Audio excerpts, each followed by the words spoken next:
Thank you so much, Amelia, and thanks also in particular to the African Arbitration Academy and especially to all of those all around Africa, all around the world who are taking their time to watch us today. We appreciate the opportunity to address you on this very important issue very much. It is the topic of today's debate is truly important. It's foundational. It is, I would submit, critical to the health and the future of international arbitration. The practice of party-appointed arbitrators is, as I hope to describe in the coming moments, ancient in its historical origins, ubiquitous in its contemporary practice, both in national law, arbitral institutional rules, and customary practice, commercial practice among parties and among countries. It has enjoyed that status, the status of being a fundamental aspect of international arbitration, international adjudication for 20 centuries or so, because it makes perfect sense. Before I address why the practice of party-nominated arbitrators makes sense, though, let me underscore what a threat rejecting this motion would pose to the very foundation of international commercial and international investment arbitration. The motion here before us today is to permit continuation of the time-honored practice of party-nominated arbitrators. To take that right, the right to appoint, to nominate and appoint co-arbitrators away from the parties would be to strike at the very foundation of international arbitration. As we know, as we learn in International Arbitration 101, consent is the foundation of international arbitration. Parties choose to resolve their disputes by arbitration, and in doing that, they choose to resolve their disputes in particular ways according to particular procedures.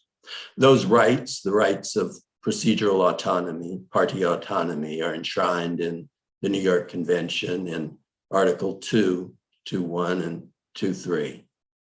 And the right of the parties to constitute the arbitral tribunal in the way that they think best is further confirmed by Article 5.1d of the Convention, which permits non-recognition of awards if the parties' agreed procedures for selecting the arbitrators haven't been followed. Where parties agree, as we will see they so often do, to arbitrations conducted by tribunals which they appoint, including by appointing co-arbitrators, to take that right away from them would be to strike at the very basis, the very legitimacy of international arbitration. It would not just violate the New York Convention, but it would violate the very reason that we have international arbitration in the first place, to allow parties to resolve their disputes in a mechanism of their choosing. Let's turn from that fundamental proposition, which in a sense is the end of the debate, parties' freedom to select party-nominated arbitrators as their means of resolving the dispute, should be the end of discussion. We don't sit here as some super legislature imposing dispute resolution mechanisms on parties. Rather, arbitration is all about permitting parties to decide how they will resolve their disputes. And we ought not presume, we ought not have the arrogance to impose upon them other means of dispute resolution, which we think might be better for them. But let's look at how ubiquitous, how uniform throughout history this practice of party-nominated arbitrators has been. It goes back to the first recorded uses of arbitration. The ancient Greeks used arbitration to resolve both state-to-state and commercial disputes, invariably with 3 or 5 person tribunals, with 1 or 2 of the arbitrators, depending on the size of the tribunal, appointed by each of the respective disputants, and those co-arbitrators seeking to agree upon a presiding arbitrator. The Romans did the same thing, except with almost always 3 arbitrators in commercial cases. Throughout the Middle Ages, in the trade fairs and elsewhere, the same practice was used. Co-arbitrators selected by the parties. Gerard Malines, a classic writer on Lex Mercatoria in the 17th century in England, described how arbitration was used with 3-person tribunals, one party nominating one co-arbitrator, the other party the second. Likewise, in state-to-state arbitration, throughout recorded history, states chose to select tribunals which they participated in constituting by selecting co-arbitrators. A treaty in 1254 among the German states provided for resolution of disputes, state-to-state disputes among the German principalities by a tribunal in which the disputing states themselves selected co-arbitrators. A treaty between Switzerland and France in the 13th century did precisely the same thing. And a proposal for interstate arbitration by Pierre Dubois in 1306 did precisely the same thing, providing for a 9-person tribunal, each of the 2 states involved selecting 3 co-arbitrators. Throughout recorded history, indeed, just in the last centuries with Jay's treaties, the Alabama arbitration, the Abyei arbitration here in Africa, the Eritrea-Yemen dispute, state-to-state arbitration involving an African state, the Ethiopia-Eritrea disputes. In every one of those cases, the states involved chose to design a mechanism that involved party-nominated co-arbitrators. It's not just that history recognized the freedom of parties to select co-arbitrators, but it emphatically embraced it because it gave the parties confidence in the process. One doesn't need only to look to history, to historical examples over the past 20 centuries or so of how co-arbitrators were fundamental to the very fabric of international arbitration. We can also look at contemporary affairs. We can look at contemporary preferences of parties. One example, of course, is the poll that we just conducted, in which 88% of you quite rightly affirmed the desirability of party-nominated arbitrators as part of the arbitral process. But you should take comfort that you are by no means alone. Indeed, with almost eerie precision, the outcome of your poll is just what the outcome of a 2012 Queen Mary University poll of international arbitration practitioners around the world was. 83% of arbitration practitioners in that poll preferred party-nominated arbitrators to any other means of dispute resolution. In-house counsel were at 73%, and the only people who sort of dipped down in their approach towards party-nominated arbitrators were, oddly, arbitrators. Only about 60% of them favored party-appointed arbitrators. One wonders if there wasn't a touch of self-interest in that particular poll result. The results that one saw from the Queen Mary study were almost identical as well to a study that Professor Buring-Uhle did, in which the most important criteria that led parties, commercial parties, to favor international arbitration was their ability to select the co-arbitrators in the case for themselves. That contemporary practice is reflected as well, as I'm sure you all know, in the drafting of actual commercial arbitration agreements, not academic theory about what the best dispute resolution mechanism might be, but pragmatic commercial decisions by business people, men and women around the world, who, when they draft their arbitration clauses, include provisions for each party to select its own co-arbitrator. And that reflects a fundamental characteristic of the arbitral process, just as it did historically. It's not just commercial practice that approves of the use of party-nominated co-arbitrators. It's also every bit of national legislation in the world today. The UNCITRAL model law in Article 11 not just permits party-nominated co-arbitrators, but provides it as a default solution if the parties haven't otherwise agreed on how to constitute the arbitral tribunal.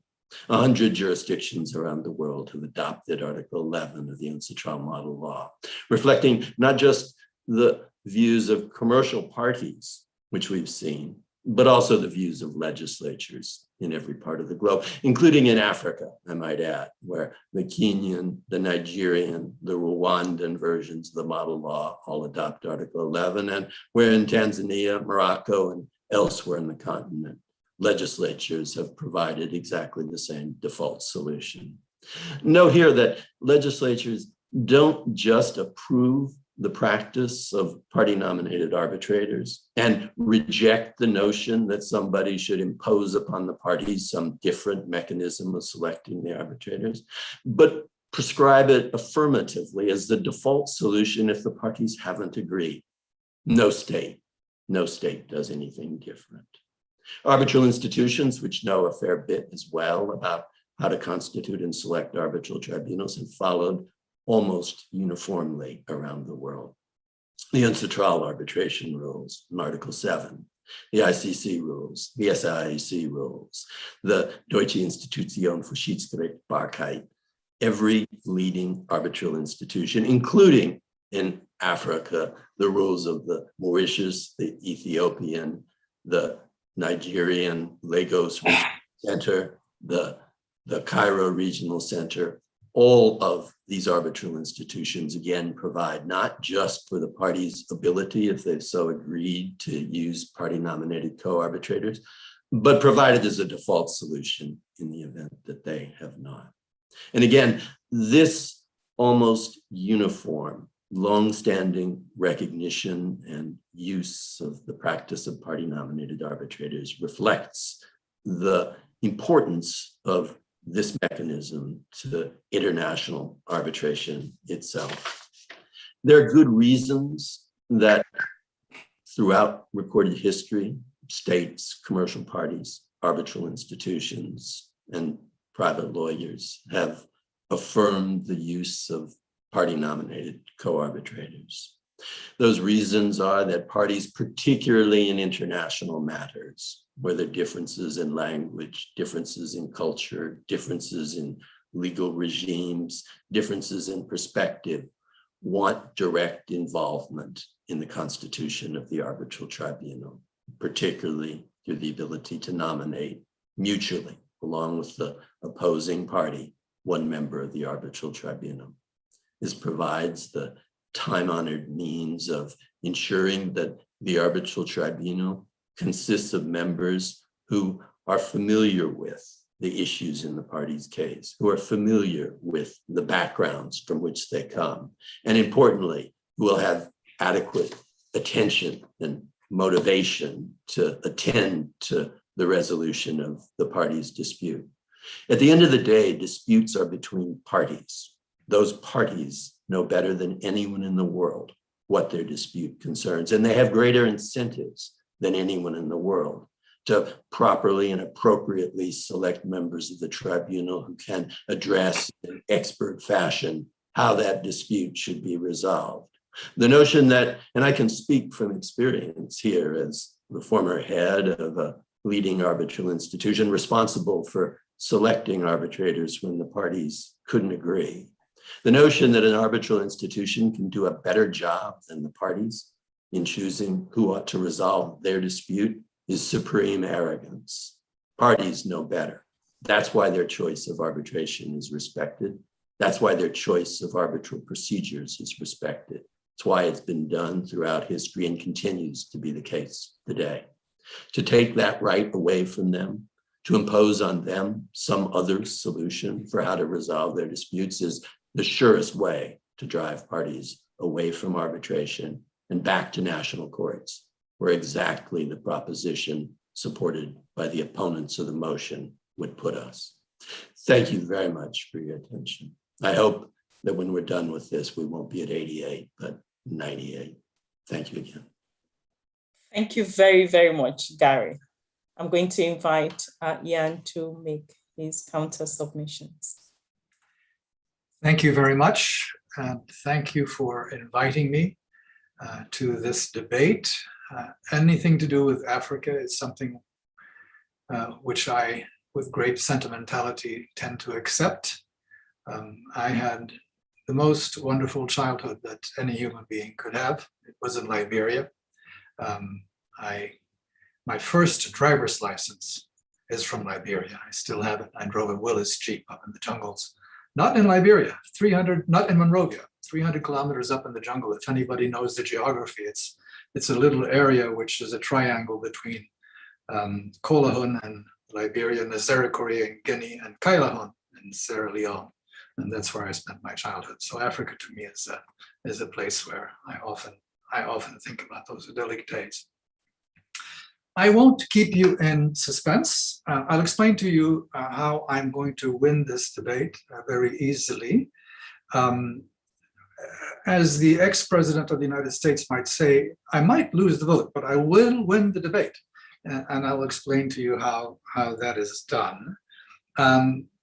Two ways. First of all, I will cheat. And secondly, well, you will see how I go along. And the reason I have to cheat is because the debate, I have to cheat back. I have spent quite a lot of time thinking about the limitations that I believe we should consider as appropriate to the use of unilaterally appointed arbitrators. And whenever I'm asked to speak on this subject in various places, invariably the question is biased against me in a way which precludes making any meaningful progress. As exemplified by the poll which Gary Bourne just mentioned, not the poll you just did, the outcome of which is inevitable. I would have voted yes. But the one at Queen Mary's. Okay, how would you feel about somebody taking away a right that you have and arrogantly telling you what you must do and removing your freedom? I've been introduced that way. Mr. Paulson has now addressed us, and he is in favor of taking away the right to appoint arbitrators. It's not a very promising thing that you want to defend. And let me just correct that. Let's get our terminology right. To speak of party-appointed arbitrators leads to confusion. It's a bit inexact. You can never have an arbitration unless parties have agreed to it. So in that sense, in every form of arbitration, there are arbitrators who have been appointed in accordance with the agreement of the parties. If arbitrators are purporting to act as arbitrators and who have not been appointed in accordance with the agreement of the parties, that arbitration is a nullity. So every arbitration has party-appointed arbitrators. This is a useless expression. Unilateral arbitrators is what we're thinking about, and I am inviting you to consider the limits that would be healthy for the use of unilateral arbitrators. I don't want to interdict anything. I don't want to prohibit anything. If you want to have an arbitration system where you can appoint your grandmother, who, if she is anything like mine, thinks you are the most good-looking, intelligent, and honest person who ever walked in the world and will never accept that you are wrong, well, do that. But I'm not sure that we should call my grandmother an arbitrator in a case where I'm a party. It's sort of stretching it too far. But if that's what you want to do, go right ahead. But let's not think that this is the right way to have arbitration. I've been sad the last couple of days since hearing of the death of Martin Hunter, but he was such a man full of life and humor that I prefer to think of him in all of the joy that he had in practice. And we're thinking of him, not my personal loss, but the lawyer, Martin Hunter. And he was whimsical, he was mischievous, he was iconoclastic, he liked to change people's minds if he thought that they were thinking in patterns that they hadn't thought out. And he said very many clever things. One of the things that he is most remembered for, he probably regrets that he had said, because it's been misconstrued so much. And it makes him, he thinks, sound like something of a rascal or a crook. This is what he writes. These are famous words, and some of you have seen them many times. When I'm acting on behalf of a client, he wrote, what I'm looking for when I name an arbitrator is a person who, and now I'm quoting, has, I'm quoting, the maximum predisposition toward my client, but with a minimum appearance of bias. You can see how that could be taken to be very cynical. I think what he meant was the maximum favorable predisposition toward my client, because predisposition can be negative and positive. But anyway, that's how he said it, and this is what he meant. Now, he probably would like to have reworded that. It's been quoted hundreds and hundreds of times, because of course this could be used in the wrong way. The good way is this: when you're representing a client you want to win, and everything you do as representing a client is aimed toward winning the case. And therefore you have a duty to do that in every step of the process, including the nomination of an arbitrator. But Martin Hunter wasn't proposing crookedness. He wasn't proposing that you should pay somebody to vote for you as an arbitrator. He wasn't proposing that you should look out for the person you know always is in favor of the party that appointed him or her. He was rather suggesting to people what they should do is to be intelligent lawyers. And you analyze the case you have, and according to the type of a case you have, inform yourself about the people who might possibly serve as arbitrator, and choose among those people those whose intellectual predispositions lead themselves to favor the kind of a thesis you have in your case. It's a very, very different thing. And obviously you can stray at some point to an area where this becomes uncomfortable if the question is too precise. But you know what I'm talking about. Some people are really long on equity and others are long on textual decisions. And sometimes you want one and sometimes you want the other. And if you don't reflect on this, you're not doing a service to your client. So that is why I prefer to use the word unilaterally appointed arbitrator. And I think there are great dangers with unilateral arbitrators. I don't think they should be forbidden. So I'm cheating. I'm changing the question a bit. So I might lose the vote, but I'll win the debate anyway. I think in every situation of drafting a contract clause, you should consider whether you want from the get-go to have unilaterally appointed arbitrators. How did I start thinking about this? It actually happened to me, as many things do in life, you discover it just by going about your business. For a few years, I had responsibilities as an officer of the London Court of International Arbitration. And I used to walk the corridors there and say hello to the staff members who were working on cases in that institution. And one day, I noticed two of them. People who work in arbitral institutions tend to be very enthusiastic about arbitration, very intent on giving good service to the parties, and competitive. They want their institution to be the best in the world, and there's nothing wrong with that. It's very healthy, and they're very proud of what they do, and they're very devoted.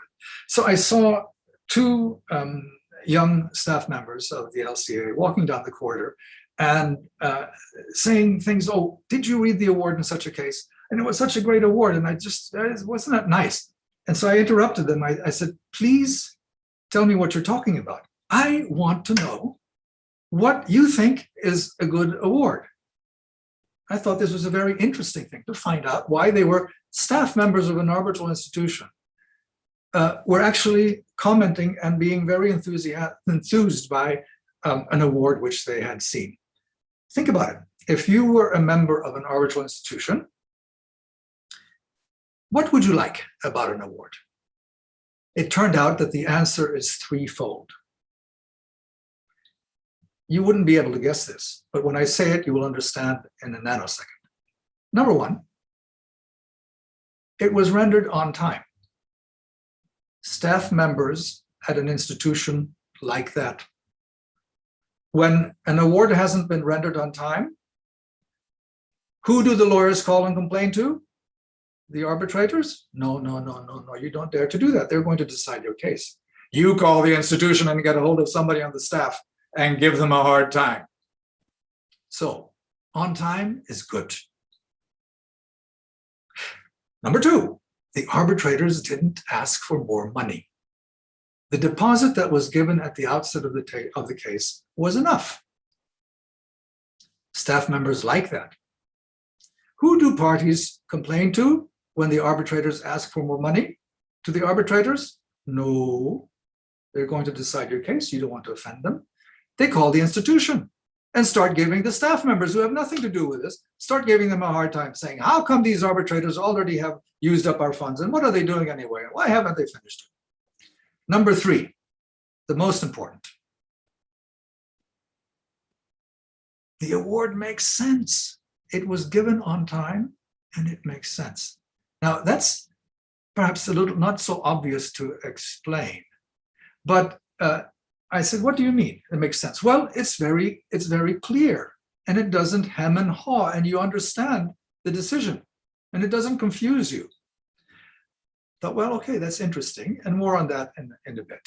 And then I asked them, what case was that, by the way? Tell me. And they told me the name of the parties. And I had a sudden idea. Said, isn't that one of the cases where the default rule of the LCIA applies? And they said, yeah, how did you know? I said, I didn't know, I was just wondering. What's the default rule of the LCIA? What was the default rule of the LCIA? If the parties agree to LCIA arbitration, it will be a sole arbitrator. Unless they agree otherwise.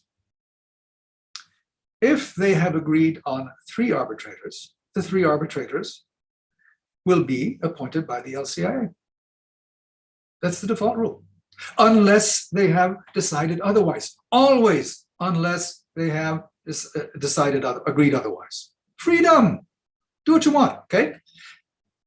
So this put me on a mission of checking all the cases where the three arbitrators were appointed by the institution and the other ones, and to see how often these three good things about arbitral awards from the standpoint of the institutional staff were met. And you won't be surprised to hear what I have to say, is that the good arbitrations tended to be the ones where the three arbitrators were appointed by staff. What happened in the other ones? What tended to happen in the other ones is that there was an arbitrator who didn't agree with the others. That takes time. That's what takes time. And is very adamant about not agreeing. Not sort of like a friendly disagreement and I'll put down that I disagree and we can go on. No, I insist. We have to talk about this more. So that takes more time. It costs more money because the arbitrators are spending time on it. And guess what? I get back to this. You get an arbitral award, which you sort of on the one hand, on the other hand, and there's confusion and who is right and who's wrong, and do I really agree with the majority or not? And it sort of frays at the edges of the legitimacy of the process. So it started me thinking, and that's how I developed my position, which is a more moderate one than you would guess from the way this debate has been styled, because this idea of preventing people from doing what they want is very foreign to me. Consider in every case that the LCIA default rule is a very good one until the arbitration has started. And at that moment, remember what the rules say, unless the parties agree otherwise. You, as the lawyer for the claimant, or either party, you as the lawyer of a party can call your colleague on the other side and say, have you read this ridiculous default rule that we have in our contract? I'm suggesting put it in your contract. It doesn't have to be LCA, or if you have an LCA clause. It says that the institution will appoint the 3 arbitrators. This is terrible. When in history was that ever a rule? And they can repeat everything you just heard from Professor Boyd. So let's agree that you appoint one and I appoint one, and we then try to appoint the presiding arbitrator together. Wonderful. I'm all in favor of it. What's the beauty of it? In the case when the person opposite you is a person you don't trust, is a respondent who is dead set on defeating the claim at any cost, including every conceivable way of sabotaging the arbitration, naming arbitrators who will resign at critical moments and you have to start over again, naming arbitrators who will defend the point of view of that party, whatever happens. You don't want that. It can cause life to be impossible for a claimant. You will never get a decision, and when you do, it will have all these bad things about it. So it's a modest proposal when you think about it, what I'm suggesting. Give some thought to the fact you can always agree otherwise. Then you say, but maybe we won't agree otherwise. To which I say, why aren't you agreeing otherwise? The reason you won't agree otherwise is that I'm right. You are in a case where you prefer that the 3 arbitrators are named by the institution. Hence, the debate about the unilaterally appointed arbitrator is not as simple-minded as you think. It is not a matter of what is forbidden and what is allowed. It's about thinking about the process in an intelligent way and creating incentives for the appointment of good people from the beginning on both sides, and having a control on that by there being this little wrinkle, which, by the way, in my 7 years working at the LCIA, I can tell you that maybe we should have a vote of this, but I'll tell you the result. Since I became very interested in this, I followed it. In the cases where the parties had not put in their clause that each side will name an arbitrator, but just said, we want LCA arbitration with 3 arbitrators. And very often they don't realize that the default rule is this wonderful default rule. And they see it and they think it's terrible. See? They can call their friend on the other side or their adversary on the other side and agree otherwise. At that moment, why not? How often do you think that happens? Most of the time. Wonderful. Nothing is wrong with the system. It's a good system. The default rule is there as a bit of a disincentive to naughty behavior. And if the parties are not being naughty, then they can go back to this idea of each side appoint an arbitrator in whom they have trust.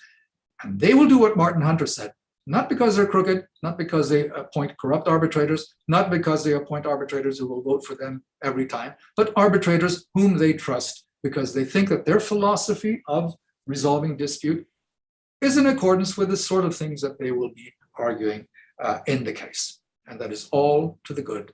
And please think about it. Thank you very much. Thank you very, very much, Ian. Gary, it looks like from the chatter in the chat that you're losing some faithfuls. So 5 minutes. You need to win back your people. That's hard to imagine, given that Professor Paulsen has so graciously conceded both in what he said and what he didn't say. Let me try and be a graceful winner, taking note of his quite accurate observation that this wasn't a vote that he could win, and his efforts to redefine what the motion is before us today. The motion is party appointed arbitrators, yes or no. Can we permit them or can't we permit them? That's why Professor Paulsen said he needed to cheat by redefining the motion in a very different way, which is, yes, of course, we permit party-appointed arbitrators, what he calls unilaterally appointed arbitrators, but we have a default rule that would impose a different solution if they haven't expressly agreed on party-appointed arbitrators. That's not the motion before the House. And therefore, with respect to the motion that we do have to decide, are party-appointed arbitrators permitted, yes or no? The vote, I think, quite clearly must be, as Professor Paulson and his grandma would agree, in favor of the motion. Let's look more specifically, though, at what Professor Paulson didn't say, and then some of the things that he did say. Professor Paulson, you'll note, didn't address any of the historical uses of 20 centuries of unilaterally appointed co-arbitrators. He didn't address any of the legislative instruments all around the world, particularly in Africa, but also elsewhere, that affirm precisely the same mechanism. Importantly, not just giving parties the freedom to use unilaterally selected arbitrators, but applying it as a default solution, the opposite of the default solution that he would prefer. He didn't address the institutional rules in every institution in Africa and elsewhere, applying as a default mechanism that which the United Nations in the UNCITRAL arbitration rules prescribes, namely party-appointed, in his words, unilaterally appointed co-arbitrators. All of this reflects accumulated wisdom, pragmatic learning, practical desires of commercial parties over decades, indeed over centuries, as to the desirability of party-appointed co-arbitrators. There is, of course, one institution, the one that Professor Paulson headed, the LCIA, which has a different default solution. It too doesn't vote in favor, if I can put it that way, of the motion, because it permits parties to agree upon party-nominated arbitrators. And I think perhaps the most important thing that Professor Paulson said was towards the end of his comments. In some cases, parties don't explicitly provide in their arbitration agreement, as a number of arbitration agreements, most arbitration agreements do say, that each party can select a party-nominated co-arbitrator. And in those circumstances, as he described, the LCIA's idiosyncratic unusual default rule kicks in, providing that the institution, the LCIA, would select the entire tribunal. And what happens in those cases? He told you. What happens in those cases, in the vast majority of those cases, is parties choose, even after a dispute has arisen, when they probably can't agree on anything, they choose the mechanism of party-nominated co-arbitrators. I think that speaks volumes about what parties actually want. And so why in the world should we take that right, that practice away from them? And why should we impose a different default solution? I don't have time to address all the problems with Professor Paulson's pretended solution, namely institutional appointment of arbitrators, but let me try to address some. Institutional appointments are no panacea. I've headed an institution. I've had to make appointments.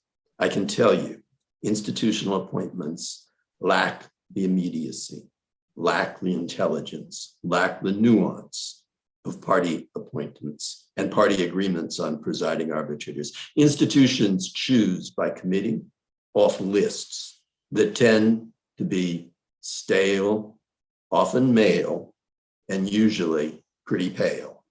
None of that makes much sense for arbitration in today's day and age. What makes much more sense is the parties' freedom, their ability to select arbitrators aware of their cultural, their linguistic, their legal backgrounds. The selection of institutional lists is fraught with grave dangers of cronyism, politicization of the sort that you see that attends the selection of judges on the International Court of Justice, the confirmation hearings for court processes that you see in some jurisdictions. Parties agree to arbitrate precisely to escape from those kinds of cronyism and politicization events that occur in national courts and international tribunals.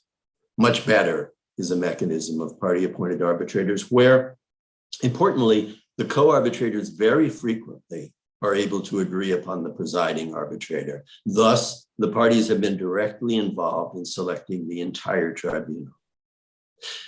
Professor Paulson speaks briefly about the risks of dissents if you have party-nominated co-arbitrators. It is absolutely true that party-appointed arbitrators often bring an attention, a diligence, a rigor to their mandates, looking carefully at the parties' positions, bringing up inconvenient facts or awkward legal authorities that might make what looked like an easy decision a little bit harder. It sometimes leads to results that are not black and white, that don't result in one party winning everything. That, though, is a good thing. That is precisely why parties agree to arbitrate, because they want the nuance, the sophistication that comes from a three-person tribunal. That's why the UNCITRAL model law and most institutional rules have, unlike the LCIA, a three-person tribunal as a default mechanism, precisely to get the nuance that is so important in international matters. It takes into account each of the parties' respective backgrounds. Institutional appointments also, of course, raise the question of which institution. And no doubt some of those in Europe or North America would readily assume that it would be a European institution, letting a European institution or a North American institution select all of the arbitrators, regardless of the nationalities of the parties. Might be convenient for some, but it is not a satisfactory solution in today's era, with parties from all over the world, Africa and elsewhere, involved in disputes. There, the true way to respect the parties, their autonomy, their backgrounds, is to allow them, as parties have for centuries, to select their own co-arbitrators. And I think with that, hopefully I've gotten Professor Paulson's grandma's vote, as well as yours. I look forward to seeing the final poll. Thank you again, Amelia. Thank you very, very much, Ian. Gary, can I turn to Ian for your last 5 minutes? Yes, well, of course, as you know, if forced to vote in accordance with the wording, I vote yes. But this is not the debate I'm having. The last thing I would have said if I were arguing the opposing position is to start talking about dissenting opinions. Dissenting opinions have been calculated on a number of occasions, most often at the ICC, where people have had access to the files and counted up the number of dissenting opinions in a given year. So you would like to know in what percentage of the cases was the dissenting opinion written by the arbitrator who was appointed by the losing party. And you might be a cynical person and you would guess that it's more than 90%. Well, no, it's 98, and in some cases 99.5. There was only one year, there was only one case where somebody other than the arbitrator appointed by the losing party issued the dissenting opinion. So this is not, when you say, oh, the dissenting opinions are great because it shows that the arbitrators really thought about it. Well, then why isn't the dissenting opinion coming from the presiding arbitrator? So this is suggests that party-appointed, unilaterally appointed arbitrators are sometimes appointed in an abusive fashion and are appointed by parties who know that they have somebody who's going to be in their corner, which doesn't help very much if it's in the minority, but it suggests something which isn't terribly healthy. Obviously, well, we have to rely on the presiding arbitrator being appointed in the proper way, and that is a challenge. And if the parties can agree, well, so much the better, and they have to live with the consequences of their choice, or they can't complain. Often they cannot agree, and the institution has to appoint. And it is entirely true that this is a challenge. Not all appointments are great. Institutional appointments are what they are, but that will be the person who decides if it's going to be 2-1. And so we have to see to it that institutions continually reform. But that's a different subject. And I could go on for an hour talking about the challenges of transparency, the fight against clientelism, and the fight against capture by people leaving institutions and going into law firms and so forth. But that's a different subject. That's the ethics of the institutions. Now I'm talking about what to do in arbitral clauses. To speak of the, I was chastised for not having referred to the accumulated wisdom of the centuries. Well, the accumulated wisdom of the centuries for a long time was that the world was flat. We've sort of moved beyond that in thinking about things. But more seriously, the world is a different place. The world became a different place after World War II. The number of independent states in the world almost doubled in a generation. International started to mean something else.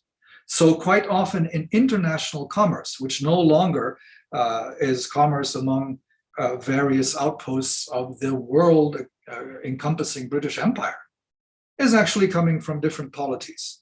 And as a result, the challenge of neutral adjudication is much greater. And so one needs to take care of this particular issue.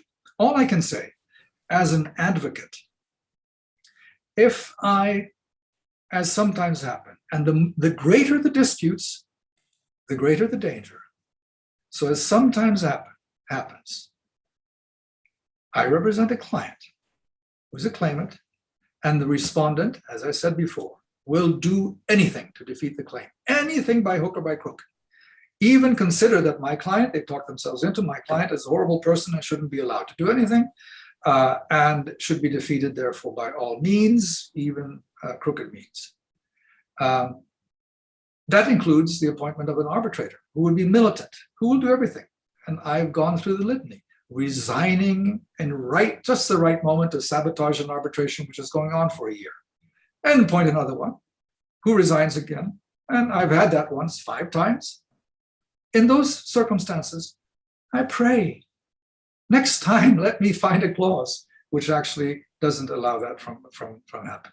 Of course, the ideal solution is that all arbitrators are agreed by both sides. Of course, that's the ideal solution. But we don't live in an ideal world. In most cases, that doesn't happen, and you need the institution to be involved, and the parties will sort of strategize, making assumptions about what the institutions will do. And most of the time, they will want to appoint an arbitrator who they think fits the case unilaterally. I have nothing against it. I am worried about the other cases which cast international arbitration in disrepute in the difficult and nasty cases. Perfect. So thank you very, very much. So our judges, now can we have the poll again? We're getting the same question. And so we want to know if 88% has moved up to 98%, or if 12% is really notched up a little bit. Okay. Abami, please, can we have the poll again? Is this the, this is the old one, the new one, the second poll. I was going to say, clearly, we must have made an impact somewhere. That would be very funny if we didn't affect anything. Exactly. Please, can you vote now, please? Thank you.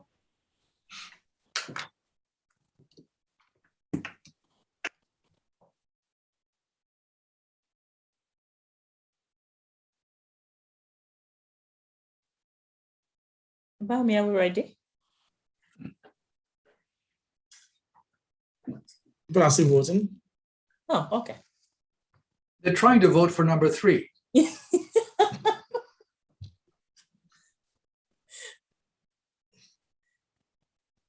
As I do. We could have a new debate. if you don't like this one. Abayomi, ready? Almost there. Oh, okay. People seem to be thinking again about all your submissions. So then, are we done? Okay, we can publish it now. Thank you. 66%, Gary, and 34%. That's a huge leap. I must say that we have to congratulate our Titans, and we have to congratulate Ian for changing the question and getting people to agree with his change of the question, which if that was an exam question, then that's non-submission, that's a 0. But it's, you can't give a professor a 0. So thank you so much. You can't say I didn't confess to cheating. Yes, but at least you told us ahead of time. Hello, Daddy said he was going to cheat and then he did. Anyway, so the good thing is I want to say a huge thank you to Jan and to Gary, and to say that we had over 1,000 people registered to attend this webinar. So they didn't register because they wanted to come and see Emilia. No, they registered because they wanted to hear our 2 Titans. They wanted to hear Gary and they wanted to hear Jan share their thoughts and their views on the question and to see them in action. So a huge thank you to Gary, a huge thank you to Jan. I'm going to- A huge thank you to you, Amelia. I think thank you. You as well. Thank you. I'm going to invite Pleasure. Madeline to say, give us a vote of thanks. Thank you so much, Dr. Emilia. Distinguished Titans, Professor Gary Bourne, Professor Jan Paulsen. I'm glad to be giving this, this vote of thanks, I would say. It's been an amazing evening. What a way to spend a Tuesday, October evening with such huge Titans. Really, on behalf of my colleagues of the 2021 cohort of the Arbitration, Africa Arbitration Academy flagship training program, and all the invited guests in this debate, our profound gratitude to these 2 professors that have given their time to us to share their positions in respect of the debate topic before us, and indeed for having inaugurated this auspicious event, which marks the beginning of the Battle of the Titans series. The registrations, as you heard from Professor Emilia, flooded in thousands, and attendance were over 1,018. I think it's gone over that number already today. And these large numbers of participants were really flooding in because of your influence and your reputation in the field of arbitration. You will all agree with me that both of our Titans have made colossal contributions for the arbitration community, as we heard earlier. And it is no wonder that we have had so many of us reference them in so many ways. So both the Titans have fought the battle with razor-sharp arguments, as we've heard, on the motion today, which was party-nominated co-arbitrators, yes or no. And we had the privilege of hearing from Professor Bourne arguing in favor of the motion and tapping into the importance of the practice of party appointments of co-arbitrators. And he made us aware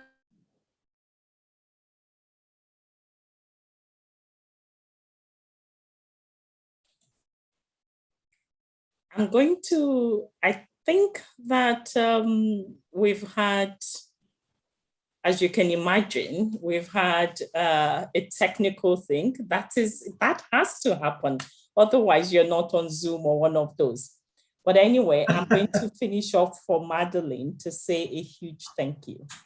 So thank you so very much. And we look forward to having you participate in our debate next year. So bye-bye, everybody. Thank you. Thank you. Thanks so much. All right, thank you. Bye.